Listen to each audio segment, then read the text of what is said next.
Hey there, zookeepers. Here's how to take a loan in Planet Zoo.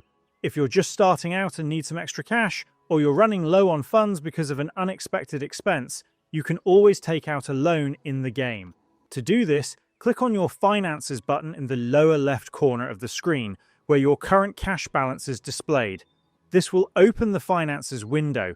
At the top, you'll find the Loans tab. Click on it to see the different loans available to you. It's best to choose a loan that only covers what you actually need, while also making sure you can afford to pay it back. Take some time to read the loan's terms carefully. Once you've decided, click on the Take Loan button for the loan you've chosen. Once the loan is active, its repayments will automatically be deducted from your zoo's finances. If the loan has already served its purpose and you want to pay it back early, you can do so from the same menu. You'll only need to repay the remaining amount of the loan, along with its applicable interest. You can also have up to 3 active loans at the same time if you really need the extra funding. However, be careful not to borrow more than you can afford. Taking too many loans can put additional pressure on your zoo's finances. So only borrow what you need and make sure you have enough income to cover the repayments.